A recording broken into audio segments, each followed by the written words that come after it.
بەناوی خوای گەورە سڵاوتان لێبێت بەڕێزان لەگەڵ نزیک بوونەوەی وادەی کۆنتڕۆڵکردنەوەی شاری مووسڵ پەیوەندیەکانی نێوان عێراق و تورکیا ئاڵۆز دەبێت لەلایەکترەوە تاکو ئێستا ڕێکەوتن لە سەر قۆناغی دوای داعش لە شاری مووسڵ نەکراوە بەمیواندەرێک لە بەڕێزان لە ستۆدیۆی سەرەکی دکتۆر سەعید کاکەی ڕاوێژکاری وەزیری پێشمەرگە و شارەزای سەربازی هەروەها لە هەولێرەوە شاخەوان محەممەد مامۆسای زانکۆ و شارەزای لە کاروباری تورکیا تاوتویان پرسە دەکەین لە سەرەتادا راپۆرتێک دەبینین دواتر لەگەڵ میوانەکانمان درێژە بەم پرسە دەدەین. ڕۆژ لە دوای ڕۆژ سەعاتی سفری پرۆسەی سەربازی گرتنەوەی مووسڵ نزیک دەبێتەوە بۆ ئەو پرۆسەیەش هێزێکی زۆر خراوەتە ئامادەباشیەوە. ئەمریکا لەژێر هاوپەیمانیەتێکدا بە بەشداری 59 دەوڵەت گەورەترین هێزی بەشدار لە شەڕی گرتنەوەی مووسڵە بەڵام چەندین جارەوە دووپات کراوەتەوە کە هاوپەیمانەتی نێودەوڵەتی دژ بە داعش هیچ ئەرکێکی زەمینی لەو پرۆسەیەدا لاسۆ ناگرێت و تەنها لە ئاسمانەوە هاوکاری سوپای عێراق دەکات. عێراقیش کە شەڕەکە لە سەرخاکی ئەوە بۆ گرتنەوەی دووەمین گەورەترین شاریەتی لە ڕووی قەبارەی هێز و بەشداری لەو شەڕەدا بە پلەی دووەم دێت. حەشدی عەشایری سونەکانیش لە نوێترین زانیاری داناوەکەی بە پاسەوانی نینەوە گۆڕدراوە و هێزێکی دیکەی پاڵپشتی سوپای عێراقە بۆ گرتنەوەی مووسڵ. ئەگەرچی تا ئێستا ئاستی بەشداریە و هێزە بە ژمارە لە شەڕی گرتنەوەی مووسڵدا دیار نییە بەڵام بە پێی وتەیە سیلنوجەیفی فەرماندەی پاسەوانی نینەوە تەنها سوپای عێراق و هێزەکانی ئەوان دەستنە نێوشاری مووسڵەوە. ئەوەی تا ئێستا زۆرترین کێشەی بۆ پرۆسەی گرتنەوەی مووسڵ دروست کردووە ناکۆکی عێراق و تورکیا لە سەربوونی هێزی تورکیا بە قەبارەی 2000 سەرباز لە ناحیەی بەعشیقەی باکووری خۆرهەڵاتی مووسڵ. بەبوونی ئەم هێزەش دەتوانین بڵێین تورکیا هێزێکی دیکەی شەڕی گرتنەوەی مووسڵە. بەشداری حەشدی شەعبیش لە پرۆسەی گرتنەوەی مووسڵدا زۆرترین ئاڵۆزی بۆ پرۆسەکە دروست کردووە بەو پێی مووسڵ شارێکی سونە مەسەبە و بەشداری حەشدی شەعبیش مەترسی ناکۆکی تایەفی زیاتر دەکات جگەلەوەش مەترسی تورکیا لە سەرگۆڕینی باری دیمۆگرافی لەو شارە و جێگیربوونی هێزەکانی نزیک لە ئێرانتیایدا وای کردووە تورکیا لەسەر بەشداری لە شەڕی گرتنەوەی مووسڵدا سوورتر بکات. ڕۆژنامەی واشنگتن پۆستی ئەمریکی لە نوێترین راپۆرتیدا هۆشداری لە ڕوودانی ئاڵۆزی لە پرۆسەی گرتنەوەی مووسڵ دەدات و هۆکاری ئەوەش بۆ بەشداری ژمارەیەک هێزی پێکەوە نەگونجاو دەژێڕێتەوە. سعد حەدیسی وتەبێژی حکوومەتی عێراق لەو بارەوە بە ڕۆژنامە ئەمریکیەکەی ڕاگەیاندووە دۆخەکە زۆر قورسە پێویستە دڵنیا بینەوە لە چارەسەرکردنی مەترسیە تایفی و نەتەوەیەکان لە شەڕی گرتنەوەی مووسڵدا. ئەمە ترسێ نێوخۆی و نێودەوڵەتیانە لە کاتێکدا ڕۆژی پێشتر فەرماندەیەکی میلیشیا حەشدی شەعبی ڕایگەیاندبوو ئەوان لە شاری مووسڵدا تۆڵەی ئیمام حوسێنیان دەکەنەوە.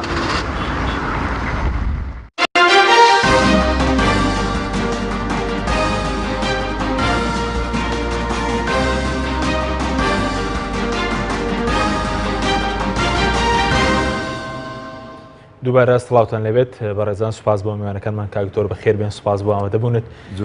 ئەگەر لە سەرەتالەوە دەست پێ بکەین هۆکاری چیە کە زیاتر لە 2 ساڵە داعش مووسڵی داگیر کردو بەڵام تاکو ئێستا پرۆسەکە بۆ کۆنتڕۆڵکردنی شاری مووسڵ ناوەندی پارێزگای نینەوە دەستی پێ نەکەوتووە و دواکەوتووە. بەڵێ ئەلبەتە کەوتنی شاری مووسڵ و پارێزگای نینەوە و چەندین پارێزگای تری عێراقی بەدەست داعش هۆکارێکی سەرەکی هەبوو ئەویش پەرتەوازەکردنی یعنی تەرەفی سنی بوو لە دەسەڵات و لە حکومڕانیە. ئەمە وای کرد کە ئەو قاعدەیە کە پێشتر هەبوو و ئەو ڕێکخراوانەی کە لە ماهوارەی قاعدە بوون خۆیان کۆکەنەوە لە چوارچەوەی داعشە دروست بنەوە خۆیان بێنەکایەوە. ئەلبەتە هەمووشمان دەزانی کە زۆربەی هەرە زۆری سەرکردەکانی داعش خەڵکی مووسڵن و بە تایبەت خەڵکی تەلافەرن چونکی ئەمانە لە ڕژێمی لە ناوچووی بەعسا دەسەڵات داربوونە یان دەسەڵاتی سەربازی مکۆی بڕبڕی پشتی سوپای عێراق لەمانەوە بووە نزیکەی 35,000 ئەفسەر بوون. ئەمانە کە خانەنشین کران و یاخۆ بێوەی خانەنشین کرێن و نێردرانە ماڵەوە بوون بە بەڵایەک بەسەر عێراقەوە و بەسەر عێراق نەک تەنها پێکاتی شیعە بەڵکو کوردیش. ئەوەی جێداخە ئێمە تەرەف نەبوون لە سەرەتا لەم شەڕە بەڵام بە فیتی دەوڵەتانی ناوچەکە ئیقلیمی چ سعودیە بێ قەتەر بێ و بە تایبەت تورکیا ئێمە تێوەگلاین لەم شەڕە تێوەگلاین لەم شەڕە شەڕی داعش بەڵێ بێگومان بۆ سەرەتا هەدەفەکە کورد نەبوو لەلایەن داعشەوە نەخێر سەرەتا خۆ داعش بە ئاشکرای کرد کە ئێمە مەبەسمان کورد نیە و شەڕ لەگەڵ کووردا ناکەین بەڵام ئەوە شەڕفرۆشتنی لایەنێکی تایبەتی بوو بە داعش کە هۆکاری ئەوە بوو داعش بێت هێڕش بەرێ بۆ مەخمور بگرێت و مەترسی بخاتە سەر هەولێر و شنگال بگرێت و گوڵاڵە بگرێت و ینی ئامرلی و چەندین شوێنی تر بگرێت کە ئەمانە لە چوارچێەوە و یاخود لە ناو ئەو ناوچانن کە پێیان دەگوترێ ناوچە کوردستانیەکانی دەرەوەی هەرێم کە ئەم هەڕەشەیە و مەترسیە نەک تەنها بۆ ئەو ناوچانە بەڵکو بۆ هەرسێ چوار پارێزگاکەی هەرێمیش دروست بوو ئەو کاتە کورد هەموو لایەنەکان ینی زۆر دلێرانە زۆر جوامێرانە زۆر نیشتمان پەروارانە هاتنە پێشەوە و پشگیریەکی تەواویان لە پێشمەرگە کرد بە هەموو جۆرەکانیەوە پێشمەرگەی وەزارەتی پێشمەرگەی هێزەکانی هەشتا پێشمەرگەی هێزەکانی هەفتا پشگیریەکی تەواو بە ئێستاشەوە دەکەن بە ئێستاشەوە خۆم پشگیری لە هەر پێشمەرگەیەک دەکەم لەو پەڕی هینەوە شنگالەوە تا ئەو پەڕی خانەقی باش زۆر باش بەڵێ سەبەر بە هۆکاری ئەوەی کە بۆچی پرۆسەکە کۆنتترۆلکردنەوە کە هێندەی مەسەرەن دوا کەوت و تا ئێستاش بە تەواوەتی ڕاڕێنگرا هەر باز دەو دەکەی کە نزیک بۆ تۆ بەڵام وادەکەی دیار نییە هۆکارەکان وەکوتم ئەوە هۆکارێک بوو دوو هۆکاری تر هەیە یەک هەڵاوسان لە ناو هێزی پێشمەرگەی قۆمانە بۆ نمونە لە ساڵی 2023 کاتێک کە پرۆسەی ئازادکردنی عێراق دەستی پێکرد ئەو کاتە کۆی گشتی هێزەکانی پێشمەرگە بە 1970 46,000 بوون بەڵام لە 2013 ئەم ژمارەیە گەشتە 160,000 کەس ئەم 160,000 کەسە بوو بە عالە بوو بە بەڵا بەسەر ئەو 46,000 پێشمەرگەیە وای لێ هات دسپلین نەما پێشمەرگە ڕۆژ بە ڕۆژ گیانی حزبایەتی تیادا بەهێز کرا نەک گیانی نیشتمان پەریۆری نەتەوەیی گیانی حزبایەتی تێدا کرا پێشمەرگە ئەرخاین بوو کە دسپلین نەبێت پێشمەرگە ئەرخاین نەبێت شەڕی بۆ ناکرێت هەر بۆیە بە هێزێکی زۆر بچووک داعش توانی مەخمور بگرێت بە هێزێکی زۆر بچووکیش 300 کەسێک بوون توانیان 15,000 کەس ڕاونێن لە هینا لە شنگالە یعنی ئەمە کوفرە کە کرا بەرامبەر بە پێشمەرگە ئەمە ینی بچووکردنەوەی پێشمەرگە بوو بچووکردنەوەی داستان و قارەمانێتی و بلیمەتی پێشمەرگە بوو کە حزبەکان بە جێداخە کردیان بۆیە ئەمماوە درێژەی کە خایان هێزی پێشمەرگە و بەتایبەت هێزەکانی ژێڕی کێفی وەزارەتی پێشمەرگە کە چواردە لیوان ئەمانە مەشق و ڕاهێنانیان پێویست بوو پرچەکردنیان پێویست بوو بە هەمان شێوە هێزی زێرەبانیە هێزی هەشتایە هێزەکانی هەشتایە هەفتایە ئەمانە تا ڕادەیەک مەشقیان پێکرا و ئامادە کران بۆ ئەوەی ینی شەڕی داعش بکەن لەبیرمان نەچێت ئەوەی کە پشتی داعشی شکان و ورەی داعشی هێنایە خوارەوە شەڕبانانی ڕۆژاوا بوون لە کۆبانەیە کە توانیان بەرگری ئەلبەتە بە پشگیری پێشمەرگەوە پێشمەرگەکەش ئەو هێزە دیار بوو لە سەرتاوە دامەکە لە چۆوە بووی ڕۆشت بە پشگیری هێزی پێشمەرگە و بە ڕووماڵی ئاسمانی ئەمریکا و وڵاتانی هاوپەیمانان توانیان بەرگریەکی کۆک و سفت و جەنگاوەرانە بکەن لە کۆبانێ و کۆبانێ لە داعش پاکەنەوە ئەمە پشتی داعشیشکان بەولاوە دێنەوە سەر فاکتەری سێم دێنەوە سەر هێزەکانی عێراق کاتێککە داعش هات بە 400 کەسێک مووسڵیان داگیر کرد 5 فرقی لێبوو ورە بە تەواوی بەردرا موامەرەیەک هەبوو لە ناو ئەو هێزانەی کە سوڵتەی ئەمنی ناوچەی نینەوەیان لە ژێر دەچا بوو وریان بەردا نەیانتوانی شەڕ بکەن چونکی عقائیدی هێزێکی عقائیدی نەبوو هێزێکی بە دسپلین نەبوو هین بندیواری زۆر بوو ئیتر ئەو هێزە نەیتوانی خۆی ڕاگرێت و بۆی داعش هات داگیری کرد ئەم هێزە نەک تەنها چووە ناو مەشق و ڕاهێنانەوە نەک تەنها جارێکی تر پرچەکرایەوە بەڵکو تێوەگلا لە شەڕەکانی تر بۆ نمونە شەڕی گرتنەوە و ئازادکردنی تکرین شەڕی گرتنەوە ئازادکردنی ڕوومادی و فەلوجە و گەرمە و تەنانەت ناوچەیەکی زۆری قەزای سامەڕا و بێجی و ئەمانە چۆن بڵێن توانای هێزی عێراقی هی کرد کوتاند تا ئەم هێزە جارێکی تر ئامادە کرا مەشق و ڕاهێنانە پێکرا ئێستا ئەو هێزە نزیک بۆ تۆ دەکەی مەسەلەی شەڕی ناوەندی مووسڵ نزیک بۆ تۆ کە ئۆپراسیۆنەکە دەست پێ بکات بەڵێ زۆریش نزیک بۆ تۆ چونکو هەموو ئامادەیەکان پلانی شەڕ ئامادەیە تەنانەت دوێنێ برێت مەرگۆ نێردەری تایبەتی ئۆباما لە ینی تەسریحێکی ئەلامی نیو سەعاتیە بە تێر و تەسەلی بۆ ڕۆژنەوەوانان باسی پلانەکەی کرد تەنانەت باسی پلانی ئەوەشی کرد کە لیان پرسی ئایا ئێوە ئامادەکاریتان کردو بۆ پاش گرتنەوە و ئازادکردنی مووسڵ وتی بڵێ ئێمە لەگەل پارێزگاری پێشووی نوجەیفی ڕێککەوتوین بە هاوکاری و هەماهەنگی لەگەل حکوومەتی هەرێمی کوردستان و لەگەل هەرێمی کوردستان و لەگەل حکوومەتی فدرال واتە دوو جێگری بۆ دەبێت ئەم دوو جێگرە لەگەل ئەسیل نوجەیفی کار دەکەن بۆ ینی خۆناغی داعش دەستەبەرکردنی ئەمن و ئاسایش و خۆناغی تێکرم وڵای بەڕاز دەگەر بچینە هەولێر لای مامۆستا شەخەوان محەممەد شارەزار لە کاروباری تورکیا و ماستر لە پەیوەندی دەوڵەتەکان مامۆستا زۆر سوپاس بەوە بەشداریکردن لە بەرنامەکەماندا خۆتان دەبین لەگەڵەوەی کە ئێستا باز لە نزیکبوونەوەی کۆنتترۆلکردنەوەی مووسڵ دەکرێت پەیوەندەکانی نێوان عێراق و تورکیا ڕووی لە ئاڵۆزی کردووە هۆکاری ئەواڵۆزی بۆچی دەگەڕێتەوە یاخود مەسلەوەی کە تورکیا باز دەوێت کاوان پلانی خۆیان هەیە بۆ مووسڵ لە ڕووی سیاسی و سەربازی و ئابوووریەوە بەیاخی مووسڵ بۆ تورکیا چییە؟ زۆر سپاس بۆیەوە بۆ برای بەڕێزم دکتۆر سەعید سپاس بۆ بانگەشتمانەوە بەرنمەیە ئەوەی من لێرامێ ئاماژە پێکەم خەلفێتی ئەم کێشەی باگراوندێکی مێژووی هەیە کە کێشەی ویلایەتی مووسڵ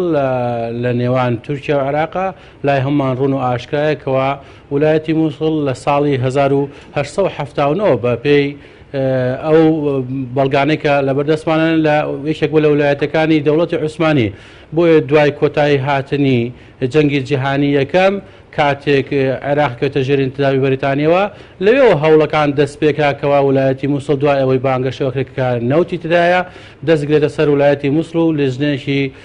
ڕاوێژکاری بۆ دروستەکرد لایەن عوزبەت الئومەمەوە ئەو لژنێ هەڵەسێ بەوەی کە ڕاو بۆچوون هەرەگرێ ئەو لژنێ دێت سەردانی ئەنقەراکات سەردانی بەغداکات سەردانی سووریاکات هەوڵدا چەندین گفتوگۆ و چەندین ڕێوشێوین تایبەتەگرێت دەست دوای لژنەکەیمان بینین چەند مقتەرحات و چەند پێشنیارێک ئەخاتە ڕووکەوە عێراق خاتە عفۆن ویلایەتی مووسڵ خاتە ژێر ڕکێفی حکوومەت عێراق و ژێر ڕکێفی ئینتدامی بەریتانیەوە کە ئەو کاتەیش فەیسەڵ یەکەم هەڵبژێرداک بۆ کۆمەڵیشێک عێراق لەوێەوە کێشەکان سەری هەڵداوە لە نێوان عێراق و تورکیا بۆتە کێشەیەکی سنووری بۆیە لە دوای پرۆسەی سربەخۆیی تورکیا یاخود حربی استقلالی تورکی کە کارێ بەسەرکردایەتی مستەفا کەمال ئەتاتورک ئێمە ئەبینین لە میساقی وەتەنیانە ئەوان لە چەند جارێک باس ئەوەکەن کەوا ئەو ویلایەت و ئەو شار و شارچکانەی پێناند بەناو شوێنی عەرەبیش هاتووە ئەوانە بەشێکن دانەبراون لە دەوڵەتی تورکی ئەوان بانگەشەوەیان بۆ کردووە و تەنانەت ڕخنەوەیان لە لژنەی عوزبەت الئومەم کردووە کەوا ئەو تەدەخولەی بەریتانیا بۆ ویلایەتی مووسڵ ئەو تەدەخولکردنە لە دوای ڕێککەوتنی مۆردۆس بووە ئەو ڕێککەوتنی کە ئەو هودنەی کراوە لە نێوان بەریتانیا و عوسمانەکان بۆیە ئەڵێن لە دوای 16 ڕۆژ دوایەوە بەریتانیا تەدەخولی کردەوە تەنانەت بەریتانیا نەیتوانیوە ویلایەتی مووسڵ داگیر کا و دوای بێت ڕێککەوتنیان لەگەڵاکە بۆیە ئەم کێشەیە درێژەی ئەبێتەوە بە پێی مروری زەمان با زیاتر باز لایەنە مێژوەکەی نەکەین ئەم کێشەیە تورکیا هەموو کات کە کاتێک کێشەیەک ڕوبەڕووی عێراق بۆتەوە وا مامەڵەی کردووەکەوە مووسڵ بەشێکە لە تورکیا بۆ نمونە لە ساڵ 1986 کاتێک ئێران بانگەشێواکەوە پێشڕەوەکانی دەست پێ کردو و هەوڵدا زۆرترین زیان بە حکوومەتی عێراقی بگەێنێت و هەندێک شوێن داگیرکە ئەو بابەتە لەلایەن ڕۆژنامە و کەناڵە میدیایەکانی تورکیا و بانگەشەی بۆ کرێت کە پێویستە تورکیا تەدەخل بکات بە تایبەت لەلایەن ڕۆژنامەی حڕێت و ملت و باز دەواکرێت کە پێویستە تەدەخل بکرێت بۆ ئەوەی ئەو ناوچانە بگەڕێنەوە چکە بەپێی ئەو میساقی کە لە ساڵ 1920 دەرچووە ئەوان پیان وایە ویلایەتی مووسڵ بەشێکی دانەبراوە لە تورکیا هەروەها بەپێی ئەو بابەتی کە ڕێککەوتون لە سەری لە ڕێککەوتنامەی لۆزان و سیڤەریش ئەوان ئەڵێن ڕێککەوتنەکەوایە کە بۆ ماوەی 25 ساڵ سەتا دەی داهاتی نەوتی عێراق بدرێتە تورکیا بۆیە ئەوان داواکەن کە بۆ پاراستنی بەرژەوەندەکانیان پێویستە ئیجراعاتی لازم بگرنەبەر تەدەخل بکرن لە ساڵ 1990 بە هەمان شێوابین لەلایەن سەرۆکوەزیران و بازەواکرێت کە پێویستە مادام عێراق تەدەخلەکە لە کوێیت ئەمانیش پێویستە تەدەخل بکەنەوە ئەو ویلایەتەی خۆیان بگەڕێنەوە بە تایبەت ئەو جاریان ئەڵێن مووسڵ و کەرکووک باز هیچ شوێنێک دیکە ناکەن تەنهاڵێن مووسڵ و کەرکووک پێویستە بگەڕێتەوە ژێر ڕکێفی تورکیا لە ساڵ 1994 بە هەمان شێوە جارێکی دیکە ئەو بابەتە و ڕژێنێتەوە زۆربەی کەناڵەکان بە چەندین مانشێتی جۆرا و جۆر ئەم بابەتە باسەکەن و ڕۆژنامەی تەرجمان بە شێوازێک ئاشکرا وتەی وەزیر و پەرلەمانتار وەرەگرێت بازەواکە کە حاڵەتی ئەوە هەیە کە هێزی سەرباسی تەدەخل بکات لە ساڵ 2003 کاتێک عەبدوڵا گول وەزیر دەرەوەی تورکیا بێت ئەم بابەتە دووبارە ئەو ڕژێنێتەوە باسەوەمان کرد کە سەرۆکوەزیرەکانی پێشوو باسییان کردووە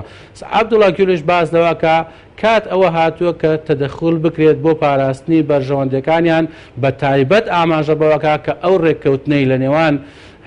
انتدابی بەریتانیا خود حکوومەت عێراق و کاتە و تورکیا و بەریتانیا ئاماژەکراوە ئەو ڕێککەوتناڵێ بۆ 25 ساڵ بەڵێ عێراق لە ساڵ 1930 تاکو 1950 داهات سەتادەی داوەتە تورکیا بۆیە لە ساڵ 1950 تا 1950 ئەمە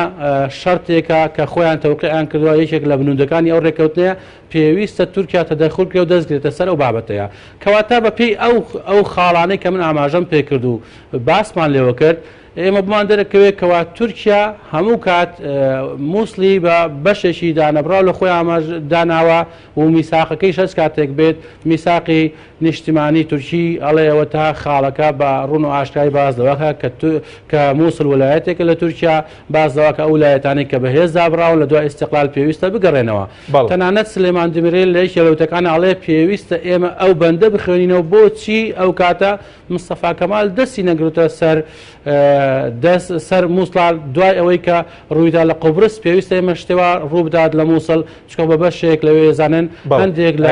شۆڤەکارانیش ئاماژە بەواکەوە دروستکردنی ئەو بەنداوانە لەسەر بەڵێ ببوورە لەسەر بەنداوی دجلە و فرات یەکێک لەو مەرامانەیەکەوە ببێتە کارتێک فشار بۆ دووبارە هەوڵدان دەستگرتنە سەر داهات و خێروبێری ئەم خاکە یاخود ئەم شارانەی کە نەوتیان تێدایە بە تایبەت ئێستاکە تەنها باز لە ویلایەتی مووسڵ بەگشتی ناکرێت بەڵکو تەنها باز لە مووسڵ و کەرکووکە کرێت لەو بەشەی کە جاران پێکاتبوو لە ویلایەتی مووسڵ خوێندنەوەمان بۆ ئەم بابەتەوە دەرکەوێتکەوە تورکیا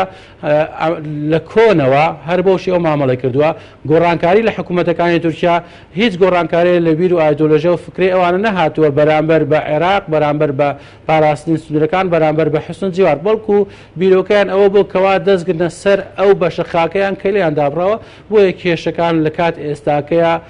زیاتر تەشنەی کردووە و زیاتر ڕنگدانەوەی هەبووە و زیاتر وای کردووە کە ئێستاکە بینین لەم چەند ڕۆژەیە گەیشتۆتە قیممە تەنانەت لەلایەن سەرۆک کۆماری تورکیاوە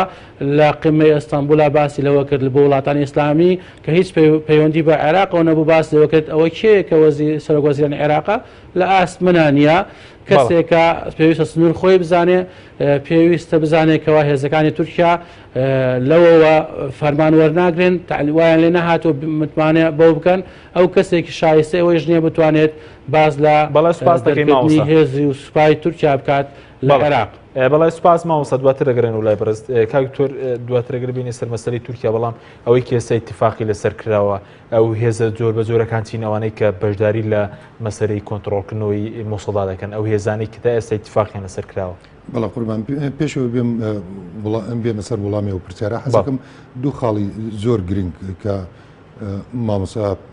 ئاماژەی بۆ کرد کە جیاوازی و خوێندنەوەی جیاوازیش هەیە مثلا ئەمە یەکێکە لە سینناریۆکان کە جەنابیان بە تێر و تەسەلی باسی کرد بەڵام تەماح و تموحی تورکیا لە ویلایەتی مووسڵ ئەوە لە ساڵی 1926 کۆتایی پێهات و بە تایبەت کاتێکە عێراق بوو بە ئەندامی هین عوسبەتی ئومەم کۆمەڵی نەتەوەکان لە ساڵی 1932 چونکی لەوێ ڕۆژێ لە ساڵی 1926 ڕێکەوتنێک کرا کە بۆ ماوەی 25 ساڵ وەکو مامەسا ئاماژەی بۆ کرد بە سەتا دەی داهاتی نەوت بدرێ بە تورکیا بەڵام هەر دوای ساڵێک چونکی کۆلۆنیلستەکانی ئەو کاتە کە بریتانیا و بەرژەوەندی ئاسایشی ئیقلیمی و هەرێمیان لە ناوچەکە هەبوو کۆلۆنیستەکانی بریتانیا و فەرەنسیەکان و بە تایبەت ئەمریکەکان ڕێککەوتن لەگەڵ تورکەکان بۆ ئەوەی تورکیا هەژمونی بەسەر قوبروس و کۆنتترۆڵی تەواوی کەناڵی بۆسفۆر بکە ئەوەی پێدەکرێت وەکو دەستبەردانێک لە مووسڵ تورکیا بەوە ڕازی بوو هەردوای ئەوە زانی کە ینی داهاتەکانی کەناڵی بۆسفۆر زۆر لە سەتادەیە زۆرترە تەنانەت دوای ساڵێک تەنازلی لەو سەتادەیەش کرد کەواتە تورکیا هیچ حەقێکی نییە لە ویلایەتی مووسڵ و یاخود پارێزگاکانی هەرێمی کوردستانی ئێستا و بە پارێزگای نینەوەشەوە تەنها ئەوە نەبێت کە لە ئیعلامە مزایدەی ئەعلامی بۆ دەکا و یاخۆت با بڵام ئیسیلات ئەوانەوە لە ڕووی ئابووریەوە لە ڕووی سەربازیەوە لە ڕووی سیاسی و مووسڵ بۆ تورکیا گرنگ نییە بۆ تورکیا گرنگە بێگومان مووسڵ دوای پارێزگای دۆک دەواازەی دووەمە بۆ تورکیا کە هەیبێ لەگەل عێراقا کە هەیبێ لەگەل هێرانە بەڵام ئەوەی کە زۆر گرنگە بەلای تورکیاوە نەک تەماحێتی لە ویلایەتی مووسڵ بێت و داگیریکە بەڵکو لێدان و بنبڕکردن و ڕیشە هەڵکێشاندنی ماف و خەونەکانی تاچی کووردە بۆ ئەوەی کە بە ئاسوودە بۆ ئەوەی بە سەقامگیر بژی بۆ ئەوەی کە کیانێکی خۆماڵی خۆی هەبێ بۆ ئەوەی کە مافی چارەنووسی خۆی دەستەبەر بکات تورکیا بەوەی تۆ کە و دژی ئەوەیە کە ئێستا مەسەلەن پێشمەرگە لە ناوچە کوردستانەکان بمێنێتەوە بۆ ناوچانەی کە لە پارێزگەی نێنەوان و کوردن پێشمەرگە کۆنتترۆڵی کردووە ئێمە باس لە دوو جۆر لە ڕاستەکەی ئەگەر بتەوێت باس لە 5 جۆر پێشمەرگاکەین پێشمەرگەی وەزارەتی پێشمەرگە کامانە تا ڕادەیە ئێستا چەند جۆر هێزی کوردی لەو ناوچانە هەیە زۆرن اینجا پێشمەرگەی زێرەڤانی کە سەر بە وەزارەتی ناوخۆیە هێزەکانی هەفتایە لیوایەک لە هێزەکانی هەفتا لەوەیە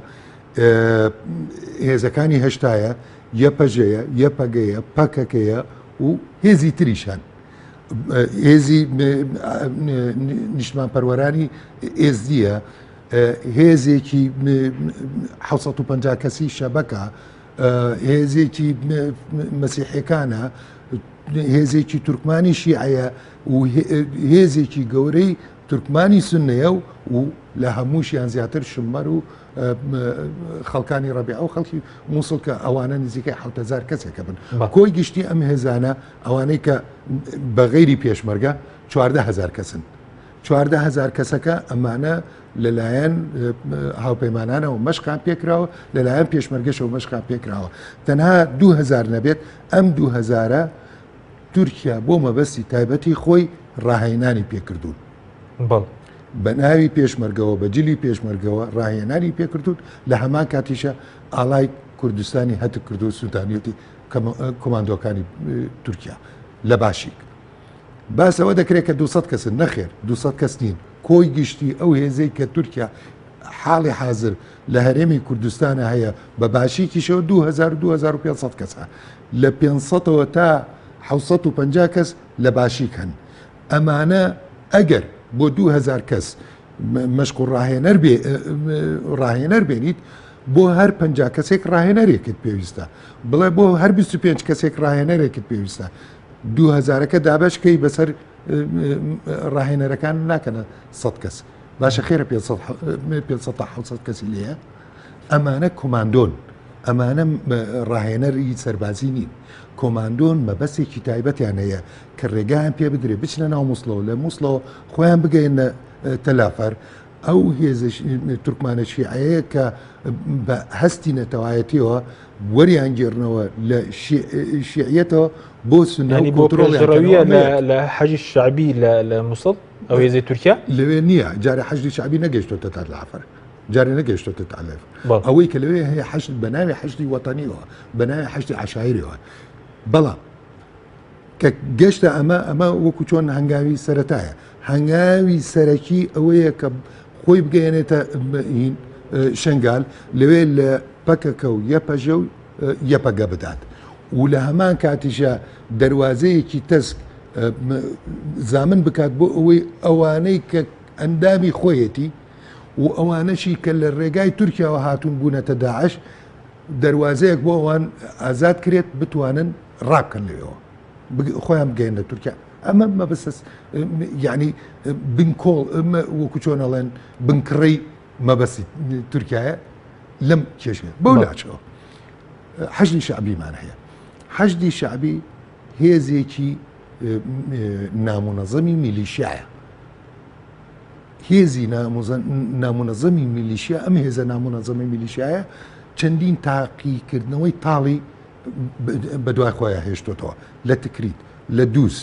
لە دووس شەڕی ئێمەیان کردووە بە ئێستاشەوە شەڕمان پێفرۆشن لە فەلوجە قەتڵ و عامیان کردووە لە ڕوومادی قەتڵ و عامیان کردووە لە گەرما قەتڵ و عامیان کردووە بۆیە ئەم هێزە ئەگەر بێت و تماشای ئاخاوتنی سەرکردەکانیان بکەیت ژاریان لێ دەبارێت ئێمە نابێ بە هیچ شێوەیەک نە ڕێگا بە حەشدی شعبی بدەین نەچ ڕێگا بە تورکیا بدەین چونکی مەبەستی تورکیا ئەوەیە کە ئەو حساباتانی کە لەگەل ئێرانە هەیەی لە ناوچەکەی ئێمە جارێکی تر وەکو نەوەتەکان بێت ئێمە وەکو دامەی دەستی خۆی شەڕی لە بریبان پێ بکات هەم لەگەل حەشدا و هەم لەگەل پەکەکە ئێمە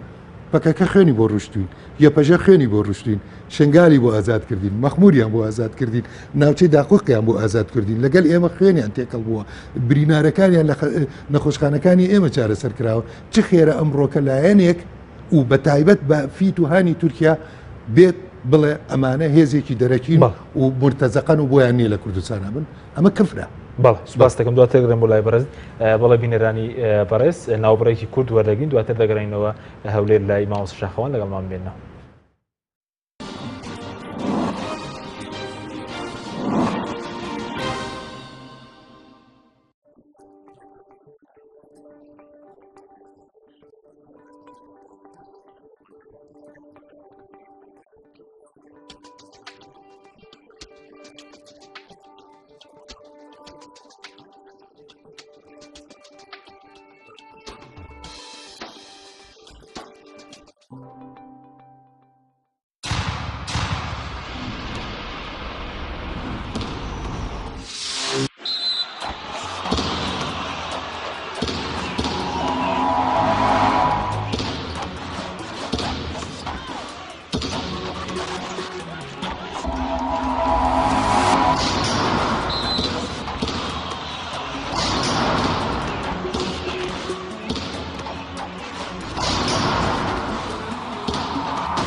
دووبارە سڵاوتان لەبێت بەڕێزان ماوەسراخەوانە بگەڕێن و لای بەڕێستان بینە سەر مەسەلەی بەشداری کورد لە شەڕی مووسڵدا ئەوەندەی کێوە چاودێری بارودۆخ ختا کرد بێت یعنی کورد هیچ ڕێکەوتنێکی کردووە بەمەرجەوە بەشداری شەڕی مووسڵ دەکات یاخود مەرجێکی ئەو تۆ نییە بۆ مەسەلەی بەشداریکردن لە شەڕی مووسڵ. سەرەتا ئەمێ ئاماژە بۆ بکەم بەداخەوە هیچ ڕێککەوتنێکەوە حکوومەتی هەرێمی کوردستان یان بەرپرسان و سیاسەتمەداران و دەسەڵاتدارانی کورد کە بیکەن بەردەست نێ تاوەکەمە بتوانین اعتماد کەینە سەری و دڵنیابین لەوەی کە ڕێککەوتنێکراوە تەنها لە ڕێگەی کەناڵەکانی ڕاگەیاندنەوە ئاگدارین زۆربەی شتەکان بەڵام ئەوەی کە ئێمە دراسەمان لەسەر کردو خوێندنەوەی بۆکەین کەوا کورد تەنها لە ڕێگەی هەندێک لایەنی ئەعلامیەوە ئاگدارە دوای قۆناغی دوای مووسڵ کێشەی گەورە ڕۆدا و تەنەهانەت ڕێککەوتنێکی ئەو تۆیش نەکراوەکەوە بتوانن ئەو تومحاتانەیەکەوە لەو ناوچە کوردیانەیە هەیە یاخود لە مووسڵ بەتەواوەتی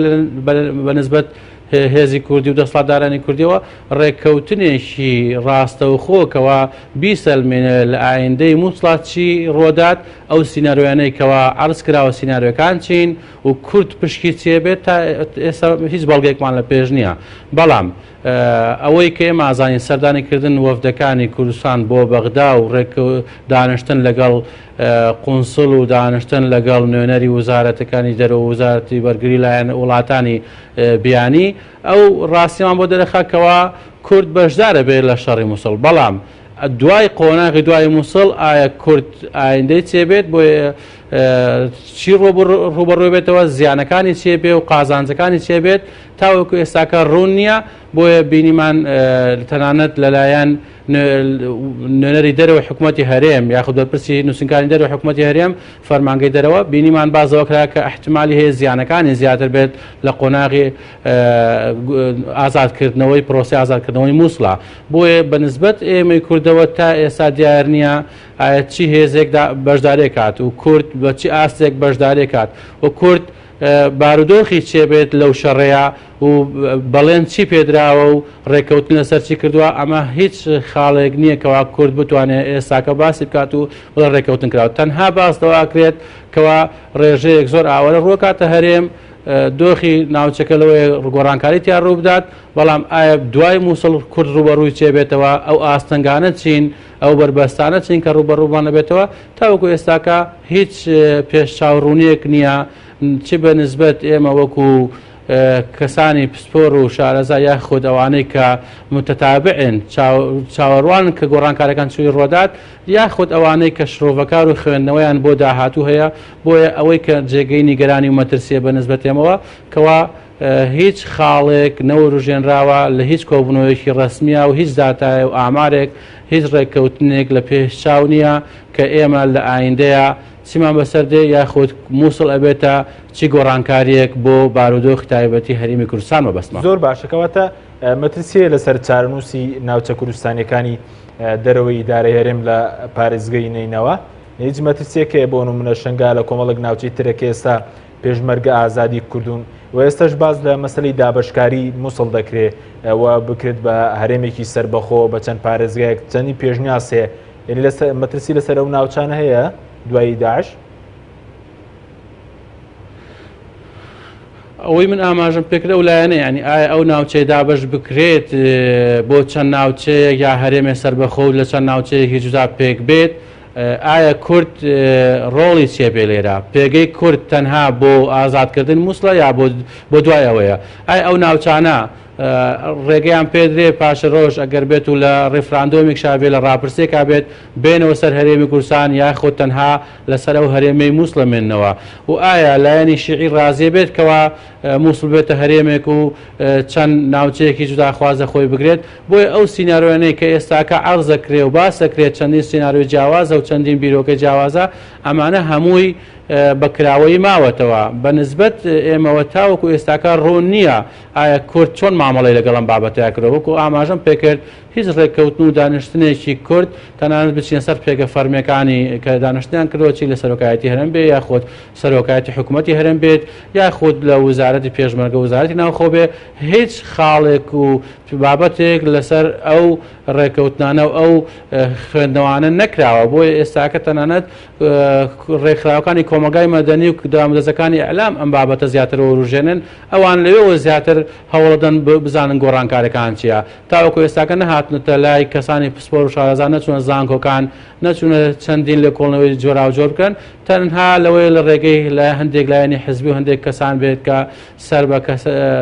کەناڵەکانی حزبی بن هەوڵ بدەن ئەو ڕێگە وەسایل لە جۆرا و جۆرانە بگرنە بەر بۆی بزانن پاشە ڕۆژی مووسڵ چی بەسەر دێت یاخود ئەمان قازانج و زیانەکانیان لە چێبێت لە ئایندەی مووسڵا بۆیە تەسەورەکەم تاوەکو ئێستاکە کورد ڕێککەوتنێکی نەکردووە لەسەر داهاتووی مووسڵ و لەسەر ئەو ناوچانەی کە ئازادکراون بەڵام بە شێوازێکی فەرمیێمە ئاگامان لێیە کەوا بازەوەکەن ئەو ناوچانەی ئازاد کراون بە خوێنی پێشمەرگە ناکشێنەوە و بینیشمان لەلایەن حەجی شعبیەوە ئاماژە بەوە کرا کەوا ئەو ناوچانەی کە تایبەتن بە سنووری دەسەڵاتی عێراق و پێی دەستور ئەوانە هەرە بێ بگەڕێنەوە دوای ئازادکردن مووسڵ بگەڕێنەوە بۆ ژێر ڕکێفی دەسەڵاتی مرکزی ئەمەش دوو لێدوانی پێچەوانەی یەکتریە ئایا ئەگەڕێنەوە ژێر دەسەڵاتی حکوومەتی مرکزی یاخود حکوومەتی هەرێم ئیدارەیەکا بەو شێوازە ئێستاکە بەردەوامە بە شێوازێکی ئەمری واقع باڵا سپاس دەکەم دواتە گەڕێنەوە لای بەرز مامۆستا کاکسای دەگەر بکەم لای بەرز سەبارەت بە مەسەلەی بەشداری کورد ینی لە مووسڵ هیچ ئەوەی کە بەڕێزدا هیچ ڕێکەوتنێک کراوە ینی بەستایبەتی و یاڕەشتی کردنەوەن ئەمریکیەکان و حکوومەتی هەرێم لە مانگی تەموزی ئەمساڵ کرا لە دەربارەی مووسڵەوە و ودەش کە سەردانی عێراق کردووە ینی مەرجەکانی کورد چین بۆ بەشدارێک لە پرۆسەکە جێداخەکە کورد لە کاتێکە ئەو لێک تێگەیشتنەوە لێک تێگەیشتنە نەک ڕێککەوتن و یاخود هاپەیمانیەک ئەوەی کە کورد لێ واژۆی کردووە جێ ڕەخنەیە و ئەتوانێت لە دادگاش تانی لێ بۆچی جێ ڕەخنەیە و لێگەشتنێکە کراوە بۆ ئەو کەسەی کە واژۆی کردووە بە ناوی وەزیری پێشمەرگەوە واژۆی کردەوە ناوی خۆی لەسەر ئەو لێک تێگەیشتنە نیە ئەمە یەک دووەم وەزیری پێشمەرگە لەلایەن پەرلەمانەوە سەحبی سیقەی لێ نەکراوە وەزیری پێشمەرگە کە بەڕێزیان کاک مستەفای سەقارە سەحبی سیقەی لێ نەکراوە مافی ئیمزاکردنی ڕێکەوتەکانی بە پێی یاسا بە پێی یاسا ئەو تەنها مافی ئیمزاکردنی لێک تێگەیشتن و ڕێکەوتنی هەیە لەگەل لایەنی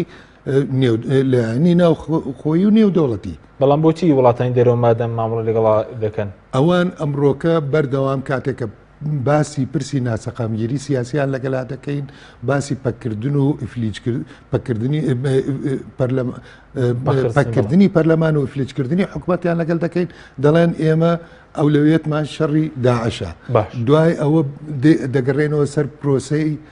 بە دیموکراتیزەکردن ینی هەموو شتەکانی باشڕستەکەی تۆ لەسەر ئەو یادەشتە تەناوە یانشتی تریشت تەیە بۆ کوردیانی هیچ مەرجێکی تێدایە بۆ کورد لە دوای مووسڵ بەڵێ مەرجێکی تایە لە خاڵی هەشتا کە وەزارەتی بەرگری کورتەکەی بڵاو کردەوە لە خاڵی هەشتەما ئەڵێ ئەو هێزانەی پێشمەرگە کە لە ناو سنووری پارێزگای نینەوە بچنە هەر شوێنێک دەبێ پاش ئازادکردنی مووسڵ و نینەوە لەو شوێنانە بکشێنەوە لە شنگالیش بە پێ و ڕێکەوت نەبێ ئەم شنگال بەشێکە لە پارێزگای نینەوە ئەو وەزارتی بەرگری عێراق باسی لەوە کردووە بەڵێ ئەوان کورتەی لێک تێگەیشتنەکەیان بڵاو کردێتەوە لێک تێگەیشتنەکە نیە من خۆشم ئاگادارم کە ئەو خاڵی دیایە ئەمە یەک دووەم ئەمە بە چی فەرز کراوە بەو 416 میلیۆن دۆلارەی کە نەک وەکو موچە بەڵکو وەکو بەخشیش دراوەتە وەزارەتی پێشمەرگە بۆ ئەوەی تەنامەرجی بەشداری کورد لە مووسڵ ئەوەیە کە 415 میلیۆن دۆلارەکە ئەمریکا بیدات بە پێشمەرگە هەرەوە بووە بەڵام بە ئاواش بە ڕەشبینی تماشای ئەم لێک تێگەیشتنە نەکەین ئەم لێک تێگەیشتنە بۆ لێدانی داعشە داعش ئێستا لەکوێ لە مووسڵە مووسڵ ینی چی بۆ کوردستان ینی قۆڵاییەکی استراتیجی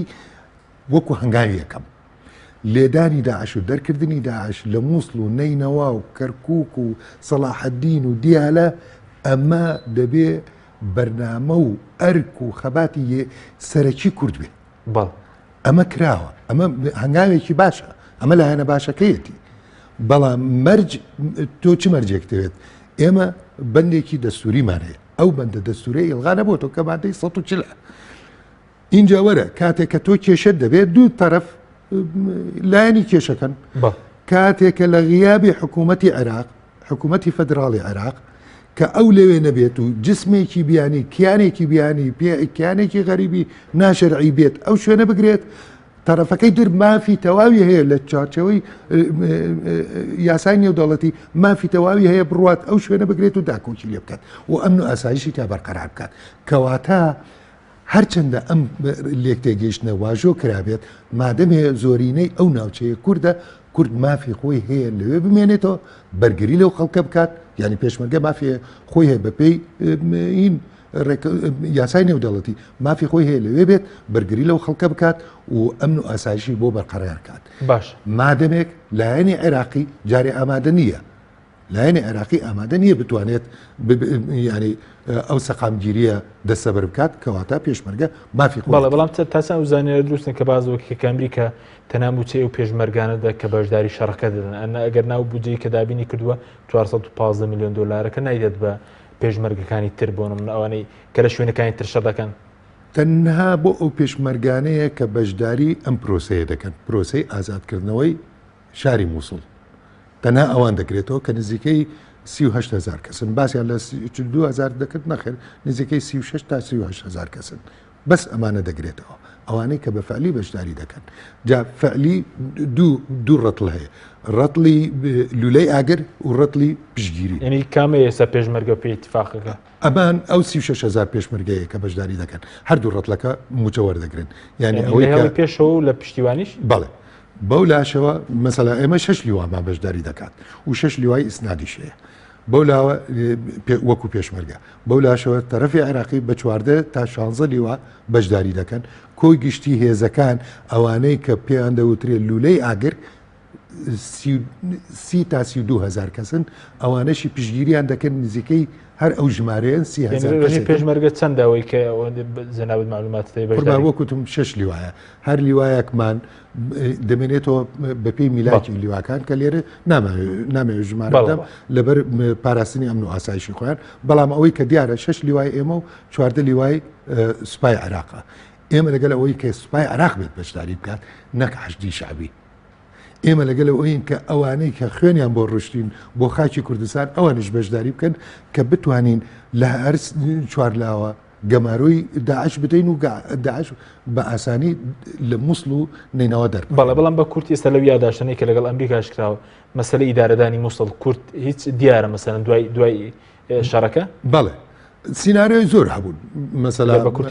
باسییان لە دابشکردنی باسییان لە بەهرێمکردنی پارێزگای نینەوە دەکرد ئەوە سیناریۆ یەکەم بوو سیناریۆی دووەم دابشکردنی بەسەر سێ پارێزگایەکی